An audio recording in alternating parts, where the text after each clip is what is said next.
Unacademy. Let's crack it. Greetings of the day. Welcome to Unacademy, sir. So we have Sardar Jagroop Singh, retired District and Session Judge of Punjab. Sir, we welcome you on our platform. Sir, we would like to know about your journey being a judge. So, from where it started, so that our learners get to know and get the motivation from you. So, please, sir, would you like to share how it started? What was your inspiration to become a judge? In fact, I belong to a village, a very remote village in Punjab. So, when I was studying, in my village, there was no electricity, no road, no piped water, no facility. So it was not connected to any city. Our school, primary school was 4 kilometers away from my village. High school was 8 kilometers away. We had to go on foot. So from that day onwards, actually from the very school days, we had this habit of doing hard work. And that actually paid it. Thereafter, when I was probably doing my BA, there was a factional fight in our village. Both the parties were challan. They used to go to the court to appear in the case, and when in the evening they came back, they used to tell what is the grandeur of a judge. That he sits on a raised platform. Nobody can sit there in the courtroom. If anything is to be said, one has to stand up. With folded hands, he is to stand. Only the lawyers can enter, and only those persons can enter the courtroom who are called by the peer. When the call is made for a case, then the litigant leaves everything behind and runs to the court. He has to speak the truth. And then it was told that it is only the judge who can punish, who can say you are right or you are wrong. And there is only one other entity which can decide this thing, and that is God. So people in the villages used to treat a judge just like a God. They used to respect him that way, used to then speak the truth in the court. So, and then it was told that he can give any order to anybody. Punjabi ਚ ਕਹਿੰਦੇ ਸੀ ਕਿ ਜੱਜ ਨੇ ਤਾਂ ਮੂੰਹ ਹੀ ਫੇਰਨਾ, ਬੰਦਾ ਅੰਦਰ ਹੋ ਜਾਣਾ.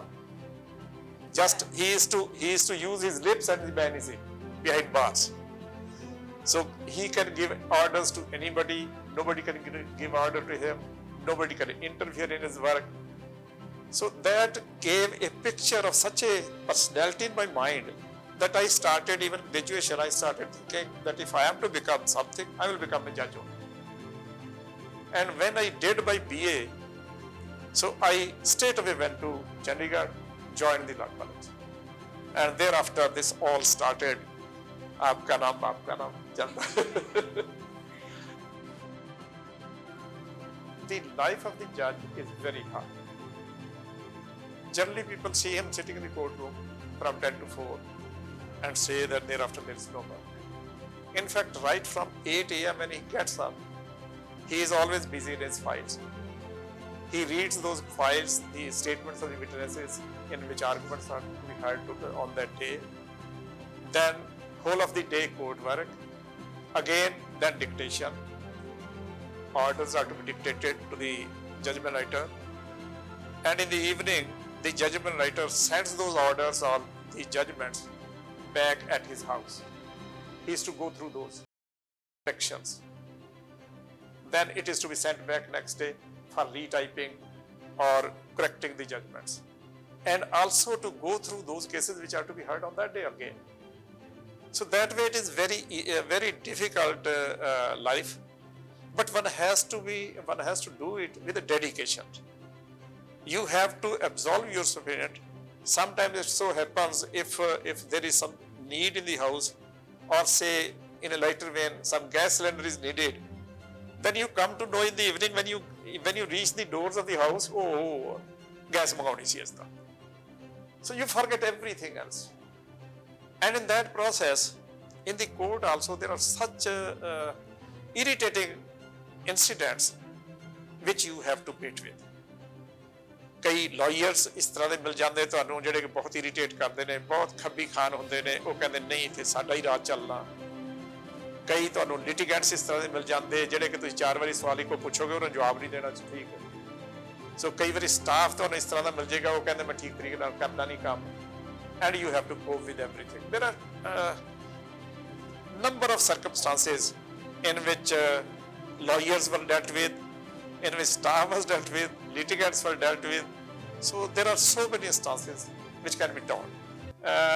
At one station, I had joined a day before. Next day, there was a part heard case in which witnesses had been bound out. It had been my rule that if any witness has come, that should be examined. So the case was called. Witnesses came. The PP told me that witnesses had been bound down and they are to be cross-examined by the opposite counsel. Opposite counsel came. In a very submissive manner, he told that he is the senior most lawyer at their station. I said, very good, you are nice. I asked the PP to bring the witnesses. Witnesses came. Sir, I need adjournment. No adjournment. Cross-examination would be there.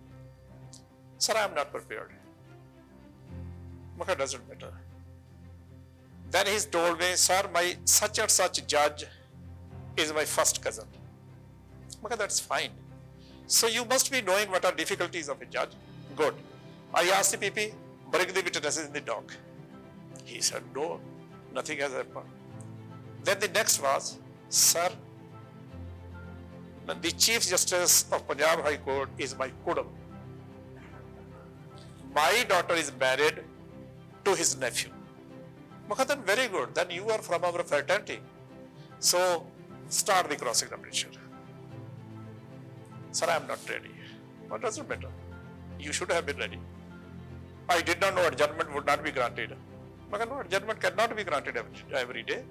You have been granted adjournment. Sir, it would be injustice to my client. You will be responsible for that. You knew you were a counsel in the case. You know it is fixed for today. You know witnesses are bound on for today. You know you are there to cross-examine them. Why did you not prepare for cross-examination? And whatever was told to him, I had been recording. I told him this thing, he said. And instead of saying, I used to tell him so many things, but I used to record, he has again been requested to start the cross-examination. Only one said, again we requested. He said this thing, this thing, this thing. He has been requested. So then I told him, if you say you are not willing, I will record. No cross-examination, opportunity given.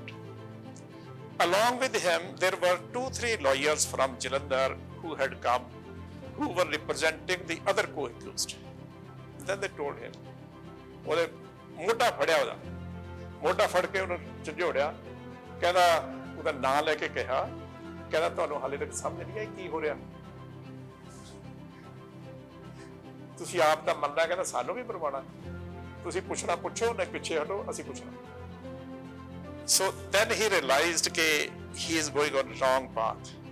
Then he started cross-examination. Then he uttered one, it is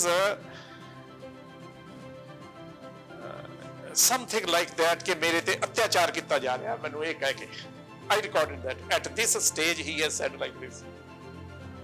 So it is necessary, if there is something uttered by anybody which you don't like, if you record it that he has said like this thing and he has been requested not to say so, that pays. I had been doing that everywhere. So ultimately the cross-examination was completed and the case was then adjourned. But no adjournment for that purpose again. Experience you have shared with our learners who aspire to become judges, they can use your experience in their career whenever they become judges. So thank you so much, sir, for that. Thank you. So any specific suggestion you would like to give to our learners so that who are still in their journey to become judges, So any specific suggestion you would like to make us? What I feel is that it is conscientious hard work and honesty which ultimately pays.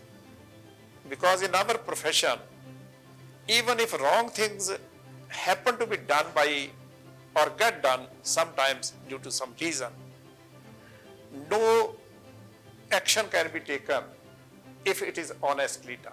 If the man is honest, then nothing happens against him. There is no substitute for that. Right. So hard work and honesty. So as we see, the education system has changed lately because of the online platform available to the learners. So what is your say on this? So how this can benefit our learners? Online system is good. That is very good because it saves time, it saves energy, it saves going here and there, and one can learn online. That is good. That is for betterment actually. In the modern times when we have changing times, it is useful to update. Right. So when you were preparing for judiciary, that time it was not available. It was not available. So now our learners can benefit from this system. Exactly. So, right, sir. So any specific landmark judgment which you have come across in your judicial career, which you would like to share with our learners, sir? Actually, it so happened that the sentence of imprisonment for life was in those days viewed as 20 years imprisonment. There was a case with me. There was a lady who had two sons. One was married, the other was not married. She was living with the son who was not married. The married son had a son about 14, 15, 16 years old, more than 18 years old. Studying in a school, must be having intention to see the world, to have lots of money, but was short of funds. He told his classmates that my grandmother has plenty of money, but she doesn't give it to neither to me nor to my father. If we lay hands on that money, then we can enjoy a lot. The boy, along with two classmates, took a scooter, reached the house of the grandmother, who he knew used to be alone at daytime because her son used to go on work. Knocked the door, went in. The grandmother served them with the water, and after taking water, they caught hold of the grandmother, started killing her with the knives. She raised it all up. To their bad luck, the maid used to come in the evening, and they knew that she will not be there. But on that day, the maid had some function somewhere and had come in the morning to finish the work. She came. Now it became necessary for them to kill her also. So they pounced upon her also, injured both of them very grievously, seriously. And the intention to get money, open the almirahs, or to see where the money was lying, they could not think of that, and they thought, okay, now we should escape. Because there was a huge hue and cry by both the ladies. They went up. When they were going out, a girl was going by that street. She saw them hastily going, and when she reached that door, she heard the cries coming from inside the house. She entered there, found the two dead bodies, injured, not dead at that time.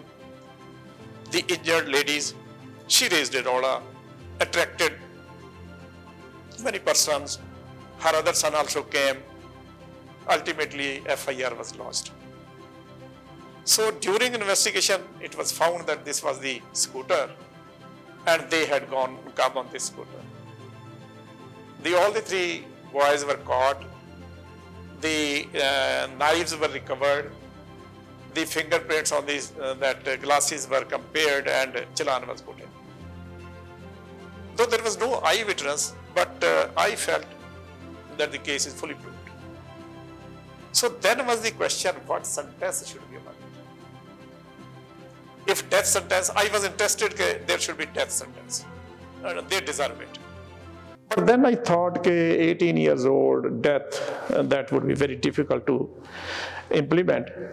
So if there is no death, then ultimately they will come on life imprisonment. 20 years, after 14 years, they will come out. I did not want that. So it took me about 2-3 days to think about it. Ultimately, I passed an order, imprisonment for life till death. So before that, I had not seen any such punishment till death. And another order I passed that they shall not be granted any parole or remission. Next day, it was in the papers. I received a telephonic call from a judge from the High Court. He said, "Aj tak akhbaran ch bada chhaya hoya." मैं कहा हाँ जज साहब सुनिया था मैं भी हैगा कहना पनिशमेंट CRPC च प्रोवाइडेड नहीं हैगी रह जाएगी so it would be set aside only by the High Court. I said कि जज साहब जे तुसी ना छेड़ो फिर रह जाएगी जे तुसी ना छेड़े फिर रह जाएगी. After some time, the telephone from an Advocate General, from the Advocate General, he said, "Jaj sahab, ye khabar theek hai?" मैं कहा हाँ बिल्कुल ठीक है. कहना सरकार ਦੀ ਪਾਵਰ ਜਿਹੜੀ ਐਡਮਿਸ਼ਨ ਤੇ ਪੈਰੋਲ ਦੀ ਹੈ ਉਹ ਤੁਸੀਂ ਕਿਵੇਂ ਲੈ ਸਕਦੇ ਹੋ ਵਾਪਸ. ਮੈਂ ਕਿਹਾ ਮੈਂ ਸਰਕਾਰ ਦੀ ਪਾਵਰ ਨਹੀਂ ਲਈ ਵਾਪਸ. ਮੈਂ ਤਾਂ ਉਹਨਾਂ ਨੂੰ ਕਿਹਾ ਕਿ ਇਸ ਕੇਸ 'ਚ ਅਪਲਾਈ ਨਹੀਂ ਕਰਨੀ ਉਹ. ਬਾਕੀ ਤੁਹਾਡੀ ਹੈਗੀ ਪਾਵਰ ਦੀ you can use it wherever you like but not in this case. So then he said ਦੇਖਦੇ ਆ ਵੈਸੇ ਰਹੇਗੀ ਕਿ ਨਹੀਂ. ਮੈਂ ਕਿਹਾ ਹਾਂ it will be it must sustain otherwise ਤਾਂ ਮੈਂ ਕਿਹਾ ਇਹਨੂੰ ਪੈਰੋਲ ਦੇ ਦੋਗੇ ਤੁਸੀਂ ਰਮਿਸ਼ਨ ਦੇ ਦੋਗੇ ਫਿਰ ਤਾਂ ਉੱਥੇ ਹੀ ਫੇਰ ਆ ਜਾਏਗੀ. So that was a very difficult time when I had to think about it as to what sentence should be awarded to the man. Thank you so much, sir, for sharing your experience with our learners. They would certainly benefit from this interview of yours. Thank you for sharing the kind word. Thank you so much, sir. Thank you so much. Thank you for that. Thank you.